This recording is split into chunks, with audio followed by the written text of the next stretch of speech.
Well, good afternoon. Welcome, everyone. Thank you for joining us on a sun-kissed October afternoon. Beautiful weather and a great day, a significant day in the history of Eastern Illinois University. This day, EIU raises the bar in our commitment in environmental responsibility. And this day, EIU commits to new directions in research, teaching, and public service with respect to alternative energy.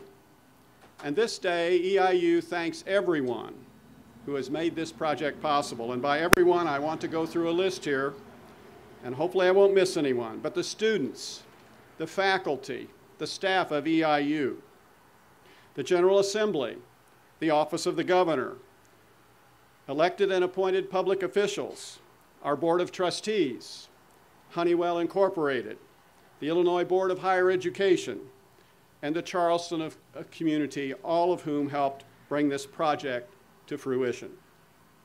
To begin today's celebration, I wish to introduce several of our special guests.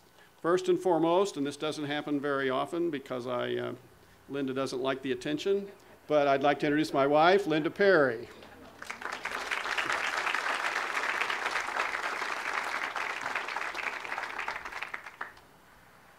Our Board of Trustees and spouses who are here today, our Board Chair, Dr. Robert Webb, and his spouse, Lurdine. Dr. Webb.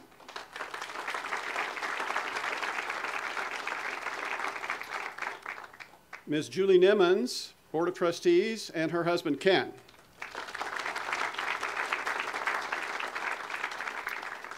Trustee Leo Welch and his wife, Kay.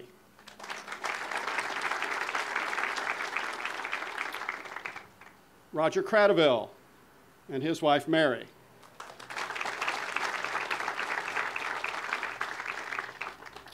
And Mr. Jared Shirley, the student trustee this year. Jared. The student trustee is elected by the student body at EIU.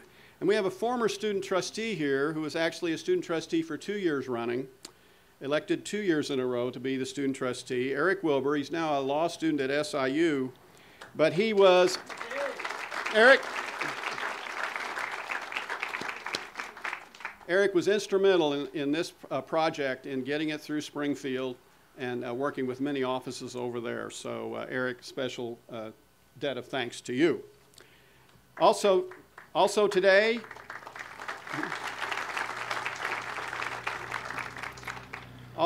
we have former EIU President Lou Henkin. Lou, there he is back there waving.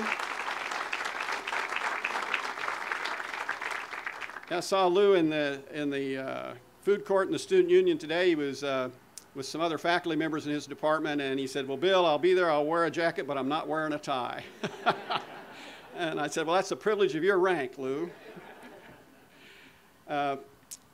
Also today with us, a very special guest, the Executive Director of the Illinois Board of Higher Education, Dr. George Reed. Dr. Reed.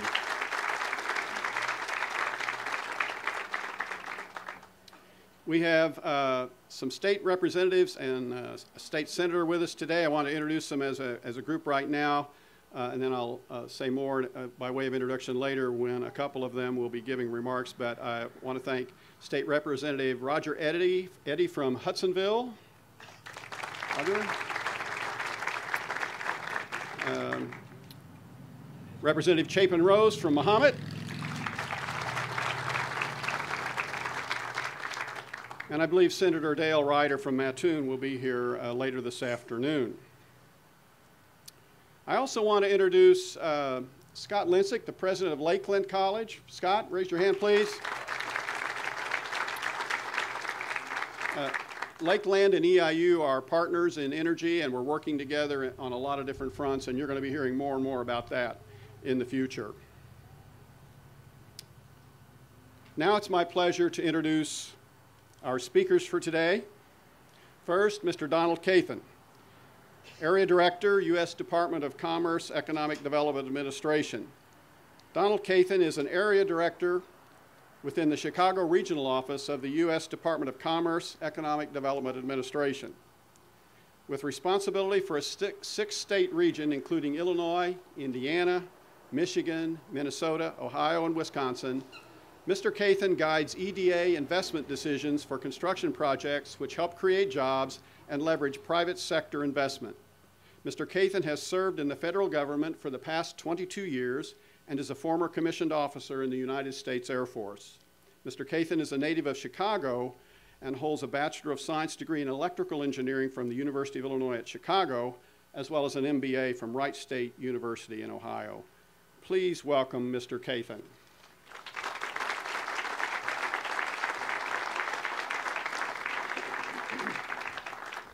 Thank you, Dr. Perry, for that kind introduction and for inviting me here today.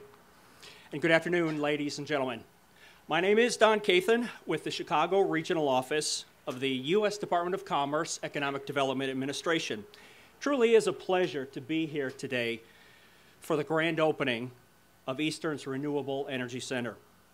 For those who may not be familiar with the U.S. Department of Commerce, Economic Development Administration, I will just mention that the mission of EDA is to lead the federal economic development agenda by promoting innovation and competitiveness, preparing American regions for growth and success in the worldwide economy. Hopefully, most of you were fortunate enough to be able to tour the facility. And if you haven't, let me encourage you to join the tour and take advantage of that tour that's being offered after today's ceremonies. I was able to participate in the earlier tour, and I'm sure that those that have already gone through the tour would agree this is an impressive facility.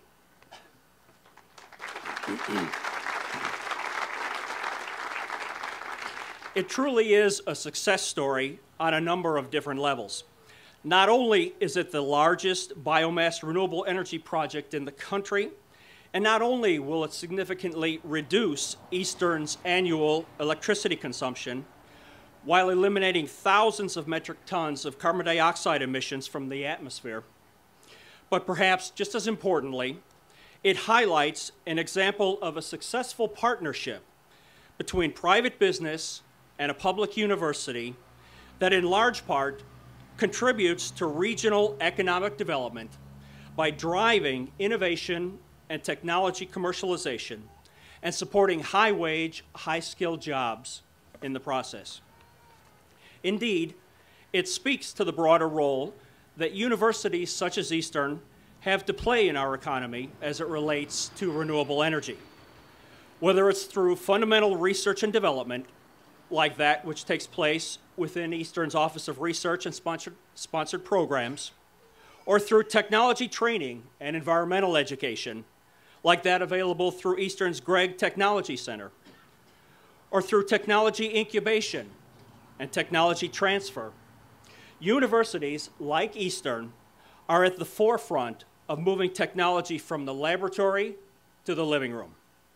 And of course, as we see here today, this is obviously a unique opportunity for universities to deploy large-scale commercial applications, all of which supports technology advancement focused on renewable energy and helps drive innovation-based economic development on a regional scale. Now, the Economic Development Administration has long recognized the university's indispensable role in research, education, and entrepreneurial and business support, and has partnered with universities across the country through a number of different grant programs and special grant initiatives. As just one example, EDA recently concluded what we called our I-6 Green initiative to accelerate technology-led economic development in pursuit of a vibrant, innovative, clean economy. Among the winning applicants were several universities which were awarded grants to demonstrate how their proof of concept models can bridge the innovation gap and accelerate technology commercialization, as well as new venture formation related to renewable energy. Winning projects included those that supported the development, production, and use of energy derived from renewable resources and accelerated the creation and commercialization of innovative clean technology research. On a larger scale, it's been estimated that nearly 75% of all the licensable technology in the U.S., including green technology, is developed and sits on university shelves. In EDA's 6-state region, an example of a university-based public-private partnership actively engaged in trying to bring renewable and alternative energy research and development to market is the Wisconsin Bioenergy Initiative tied to the UW-Madison campus. UW-Madison researchers are focused on projects including cellulosic biofuels, advanced wind power generation, advanced nuclear power technologies, and energy storage. The campus spends about $75 million per year on energy-related research, and it's estimated to have approximately 130 projects spread across its campus at any one time. From algae to beets, from switchgrass to paper waste, scientists, industry leaders, and university researchers are all partnering to look for ways to tap the potential of renewable energy sources and biofuels. Of course, their efforts are not without challenges, and there will be bumps along the road regardless of technology. For example, in the case of biofuels, the challenge is still to produce those fuels by the millions of gallons versus the hundreds, and at a price that competes with fossil fuels. Nevertheless, regardless of the complexities and the caveats, the politics and the price tags, universities have always played an indispensable role in technology innovation. Likewise, aside from the clear benefits that renewable energy sources hold for the environment, they also hold great promise for the American economy through the creation of higher skill, higher wage jobs that can drive our economic engine forward and contribute to our quality of life. Without question, when industries and universities collaborate around clusters such as renewable energy, the synergies that develop from coming together can make the whole greater than the sum of the parts. Finally, it's undeniable that universities have a profound effect on the communities that surround them. And I think it's safe to say that the Renewable Energy Center is destined to have a profound effect on Eastern Illinois University. On behalf of the agency, I extend my congratulations to all who were involved in the hard work and tireless dedication that was necessary to make this day a reality. I wish you much success for the future, and again, thank you for inviting me here today.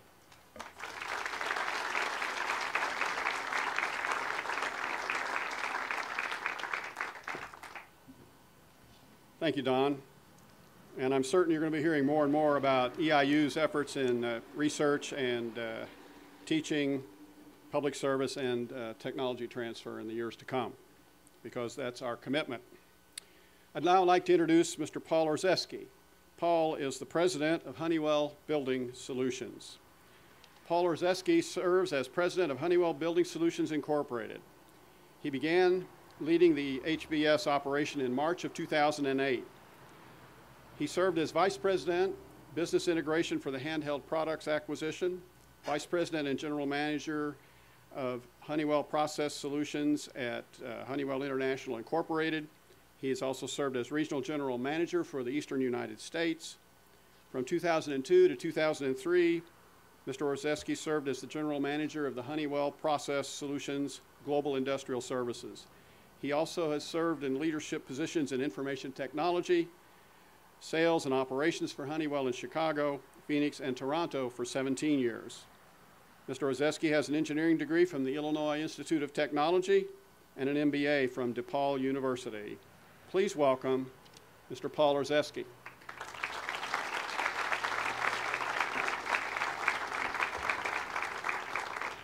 Thank you, President Perry, and thank you to all the guests here today, and thank you for inviting me. This is a great day for Eastern Illinois University, but also for the community of Charleston.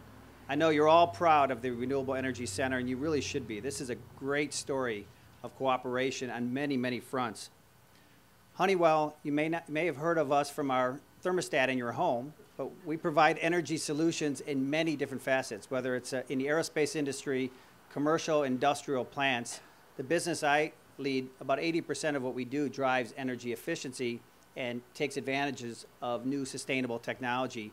But also, we're very focused on making sure that these technologies are practical and invested in an economic sense, so that they actually pay for energy. They're paid for by energy savings, and this is a great example.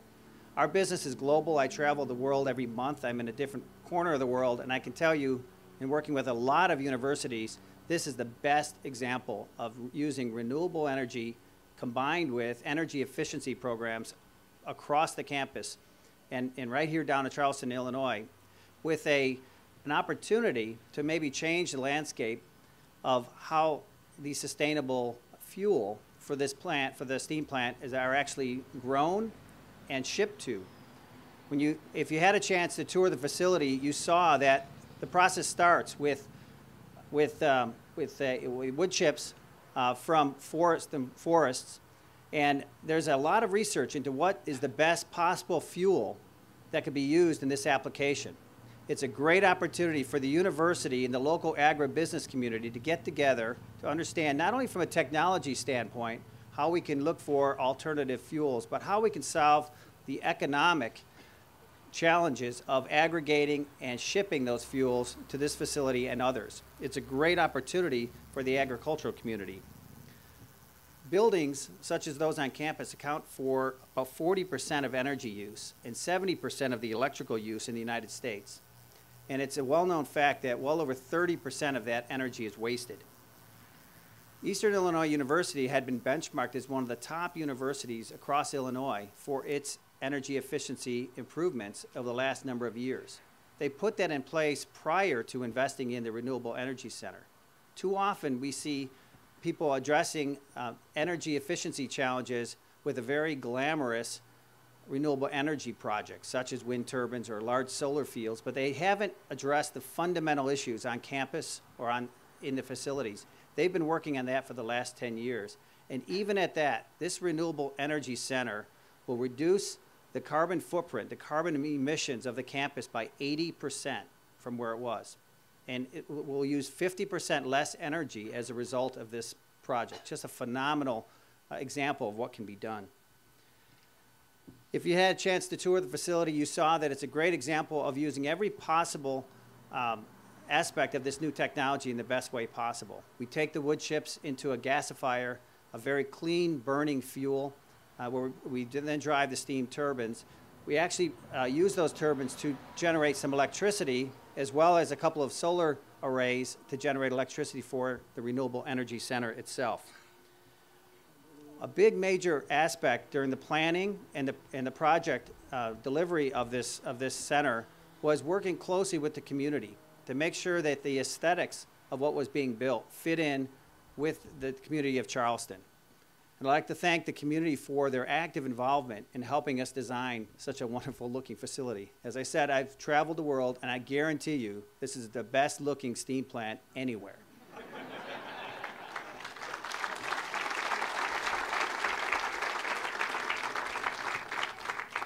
We have a lot of other energy efficiency activities on campus. There's been an incredible amount of savings. When you think about the actual energy efficiency that we're driving, it's the equivalent of powering 580 homes for a period of a year. The annual savings actually generates that. It's just a phenomenal example of what can be done. And if we can drive that kind of thought process throughout our country, the United States is poised to really take advantage of this technology and put ourselves in a different competitive front globally. We really look forward to seeing where we take it from here. As I said, this is a great example of the university, which has always had a great relationship with the community of Charleston, but also taking this technology and driving it into the curriculum for the students. We have a scale model of this technology in labs on campus where they're going to experiment with other types of fuel, other types of biomass fuels. So for example, We can test different types of agricultural products through the agricultural curriculum and find out which one has the best BTU content, which one is practical to grow in a time frame in a local environment with the local climate, and that can ship here on a regular basis. So there's an economic twist to that. There's an environmental twist to that. Of course, there's technology. There's legal aspects. There's a whole supply chain to be solved. And the students are going to be embarking on solving that equation with a living lab right here on campus. Just a great example of that. And at the same time, retiring our steam plant, a coal-fired steam plant on campus, and significantly reducing the emissions. It's a great project. At Honeywell, we're proud to be part of it, and I'm going to be paying personal attention of where we take it from here. This is the opening day from my perspective. We're just getting started with what we can do with the Renewable Energy Center and getting the message to existing students and prospective students to the university. This is a great message. We see a lot of universities talking about sustainability. I have not seen one yet that has made a commitment like Eastern Illinois University. So congratulations. Thank you for having me here today, and thank you very much.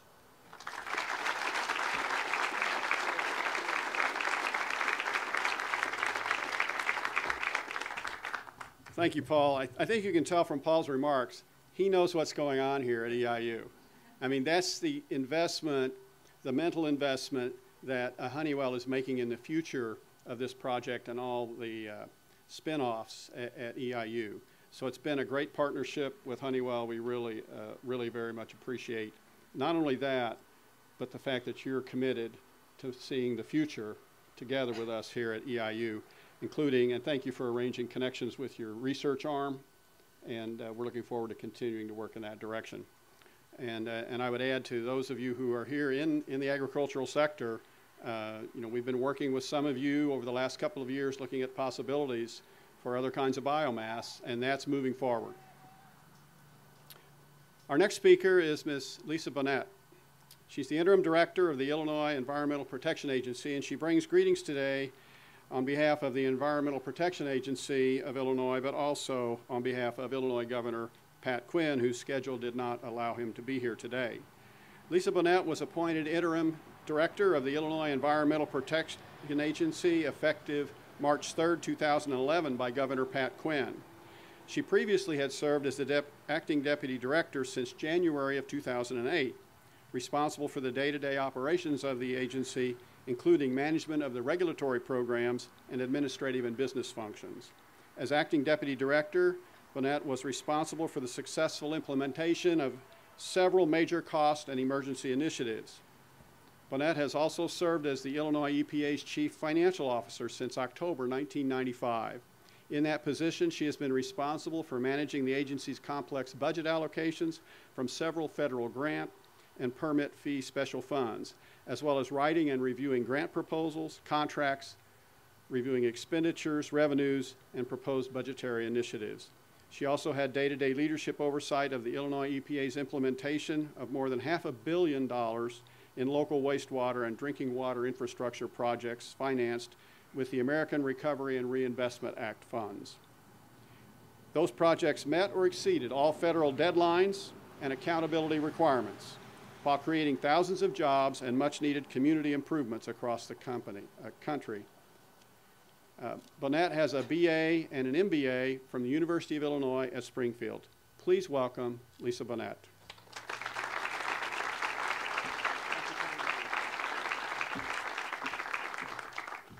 Thank you, President Perry.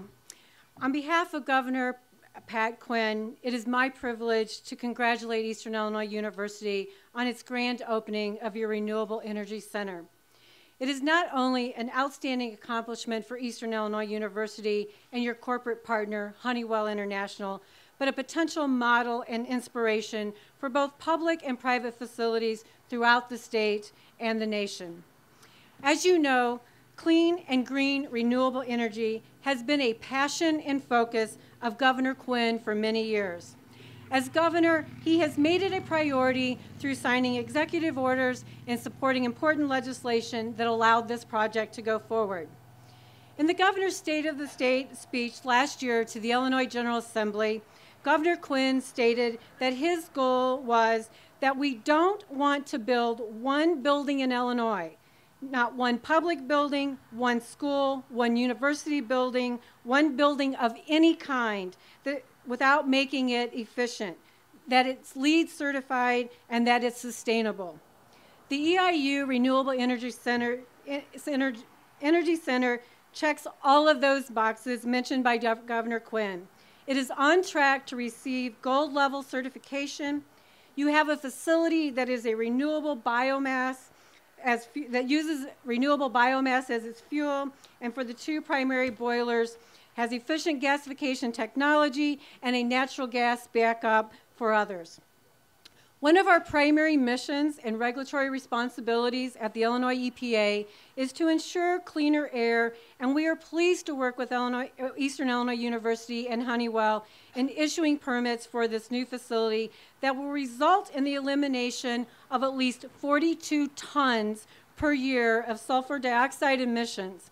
And in addition, the elimination of about 80% of the greenhouse gas emissions is also a significant accomplishment for the environment. The Renewable Energy Center will help guarantee cleaner air for the students and staff at the university, as well as the surrounding community for many years to come. Finally, I also want to commend you for your innovative financing of this project through a performance contract, which I understand Eastern Illinois University has long been a leader. In these difficult economic times, we sometimes hear that in further environmental improvements and implementation of green technology must be put on hold until the economy approves. Your project proves that is not the case. So again, on behalf of Governor Quinn, congratulations on this outstanding achievement in all respects. Thank you.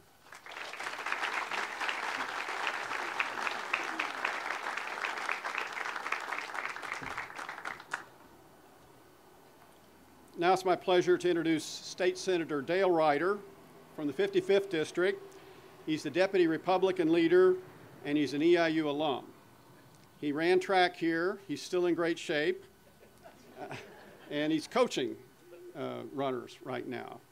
But very, very importantly, in the year 2009, he authored Senate Bill 2009, which was the legislation that enabled us to do this project as a pilot project in the state of Illinois.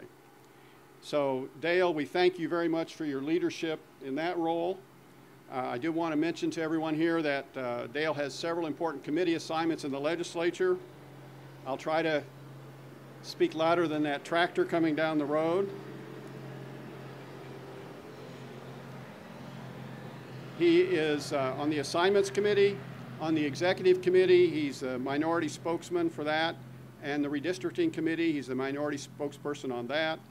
He's on the energy committee, very, very important to us, executive appointments, state government and veterans affairs, committee of the whole, subcommittee on education, subcommittee on election law. As I said, he has a bachelor's degree in accounting from Eastern Illinois University and a Juris Doctorate from the St. Louis University School of Law. Please welcome Senator Dale Ryder.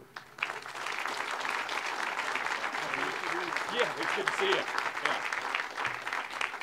I actually, good afternoon. It's wonderful to be here. Actually, the tractor was timed perfectly so that you really didn't have to listen to that litany of committee assignments that I have. And I'd like to say that all those important duties are what made me late. It's not. I was just late. I don't have a funny excuse. I'm just late.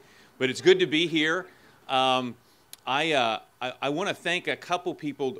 Dr. Perry talked about in 2009 when he and his team and students and faculty and staff, and it's very important to note all that. I mean, there are a certain number of people who are sitting up here and get to stand in front of these cameras and get to speak into the microphone, but the team effort to put all this together was much broader than that.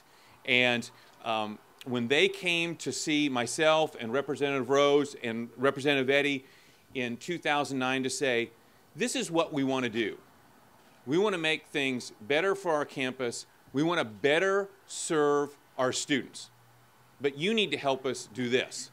Now, we all have our different philosophies and ideas on what government's supposed to be doing, regardless of the level of government to which we're referring. And that was exactly how that was supposed to work. We locally want to do something but you need to untie our hands from Springfield. And that was impressive enough. But what was far more impressive to me was the army that Dr. Perry and his people brought to Springfield to get this done. You know, Representative Rose and I and Representative Eddy get a lot of credit for this, and our names are on the bills. But the credit for this deservedly goes to Dr. Perry and his team and the students, because here on the campus, Eastern's leaders made it clear to the students from day one that this was their game, that it was their dollars at stake, that it was their university that could be improved or not improved. In other words, it was a uniquely student-centered approach. And regardless of party and regardless of governing philosophy, the bottom line is that that's always a good way to reach out to public officials. Always say, you say you're for education. Here's an opportunity to do something for the students who are there now and the students who will be going there for the next generation or two. So let's step up and do this together, and that's the way it came out. So I'm grateful to be here today as one of many, many players in this endeavor. Congratulations to all of you for the wonderful work you've done. Have a great day.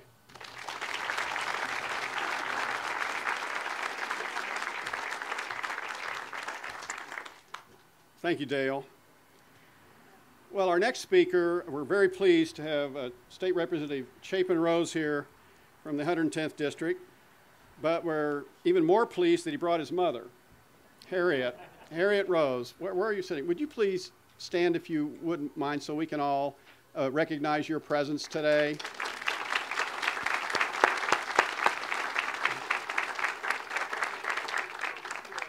Harriet worked at EIU for many, many years, and I wouldn't be surprised if some of those days there wasn't a young tot running under her feet. But Chapin grew up here in Charleston. He has a special place in our hearts, and I know that EIU has a place in his heart.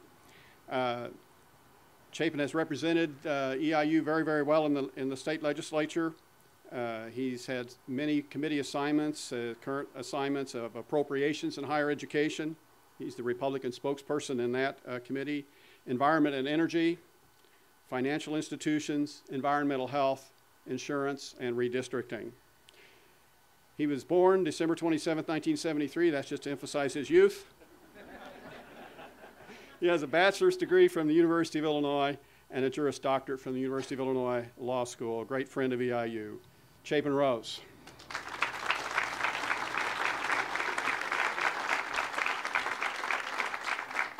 Yeah, I like to tell people I've been thrown out of just about every building on this campus when I was in junior high. So, oh, there's a lot you don't know, Mom. This is an absolutely great day for Eastern and this community. I couldn't be more proud of the small part I played, and I want to really thank the students who helped us immeasurably in the House. Dale had the bill in the Senate, got it to the House, and then Speaker Madigan had a lot of questions. Gary came over, the president, his team came over. We kept working on the Speaker, as this was, frankly, a very significant departure from Illinois law, the way we've done things in the past. And we had a lot of questions, good questions, that we faced, but at the end of the day, when it came time to get the votes for the bill, the students did something that I've never seen before, and that is that they had organized a petition drive amongst all their students. They assembled packets by legislative district, handed them to me, so I had Karen May. There's 12 students from her district all in support of this. Here's Representative so-and-so, 15 students, and so forth and so on. So when I went around to lobby the bill, I literally would say, I want you to be for Senate Bill 2009, but don't worry about me. Here are 12 people from your district that want this. And at the end of the day, we end up with something in the order of almost 100 co-sponsors out of 118 members of the House because of the student effort. So big thanks to the students. Roger Eddy was a great help in the House on this. Thanks, Roger, for your support. You know, one of the things that excites me most about this is the potential to grow Illinois' economy beyond just today and just the construction jobs that were created. We are literally taking a shot, the old what comes first, the chicken or the egg. Forever, Ms. Canthus and other alternative sources of fuel have had no place to go in terms of actually having a place to burn and proving ground. And today, with this opening, we will be able to create the agricultural business industries and sectors and commodities of tomorrow. Something that our friends in Chicago tend to forget is that Illinois' #1 job sector is still agriculture. And so the fact that we can today take a great step forward in finding new commodities is absolutely every bit as exciting to me as you know, the ribbon cutting. One other thing that, just as a statistic that has always impressed me, is if this project, if we'd gone with traditional sources of financing, would have either gone on the back of the taxpayers or the backs of the students. The students, there would have been a $2,400 tuition increase. Stop and think about that. But the creative financing mechanism that Eastern came up with in conjunction with Honeywell and the passage of Senate Bill 2009 has enabled us to complete this entire project without going to either of those two sources, which is pretty amazing in its own right.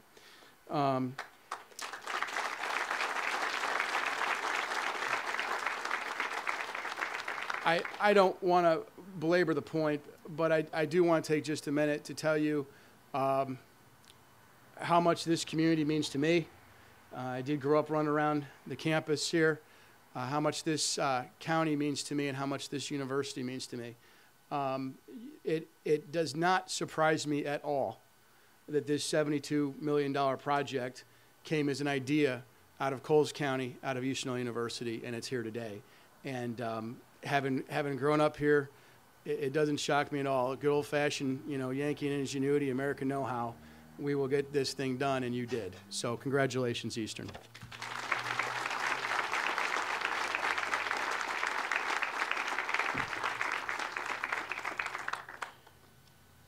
The community was a great partner with us in the design of this project. And as someone said earlier today, this doesn't look like a steam plant.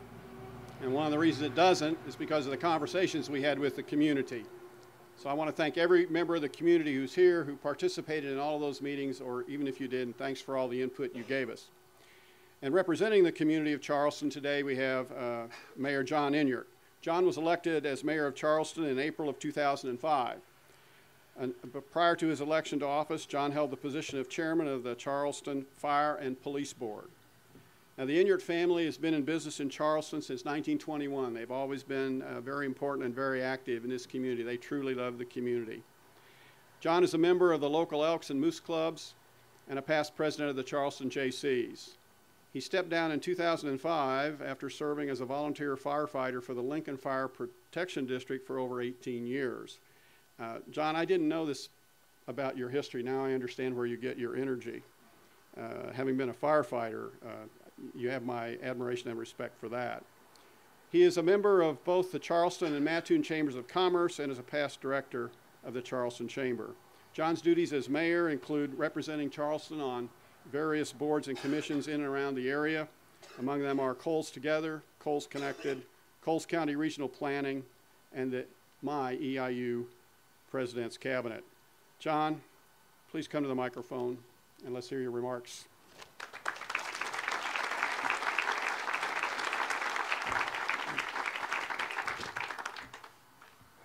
Good afternoon.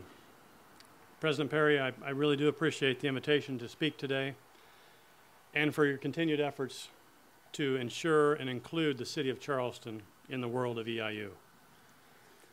Now, I know what you're all thinking. I'm thinking it too. 85 years. 85 years. Is that all we can get out of an old steam plant these days? The old steam plant here at EIU likely had weeks of life left in it before it was taken offline. What a shame. Nonetheless, I do commend EIU for being proactive and making the effort to stay ahead of their needs. Early on, as some folks have mentioned already, during the design stages of this project, both the community and the neighborhood support was lacking, based mainly on the industrial look of the design.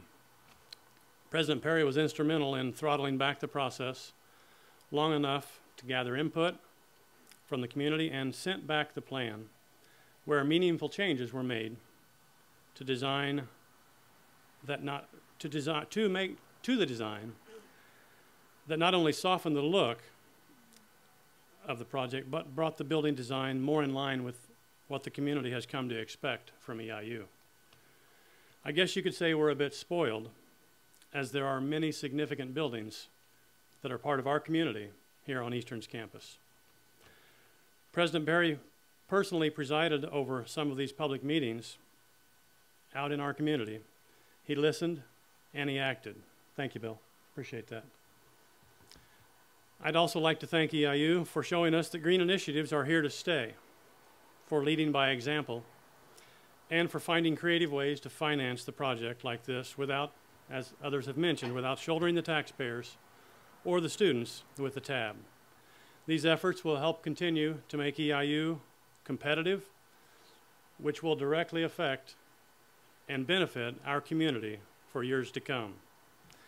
And while the sun sets a little earlier on this side of town now, at least we know what time it is. Thank you.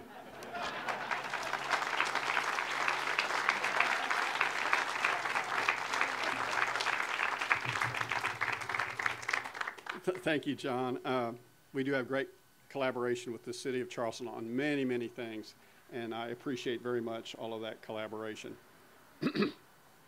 And I suppose the only thing we got to worry about now is that both clocks have the same time on them, right?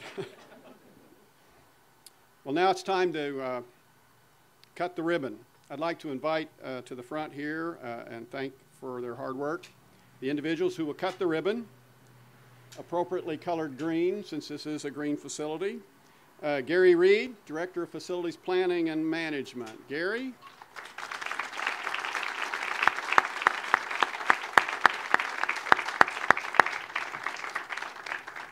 Chad Weber, University Mechanical Engineer. Chad? Right over here.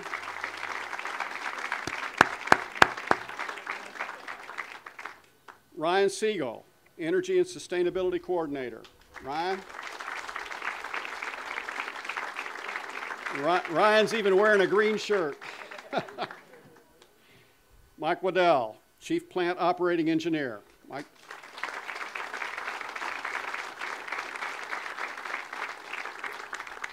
And a gentleman who wore a groove in the road between here and Springfield while we were getting this legislation passed, Paul McCann, our Director of Business Services and Treasurer. Paul.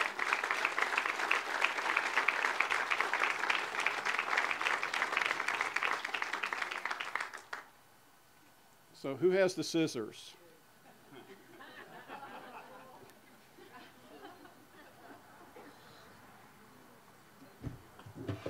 Oh. Ouch!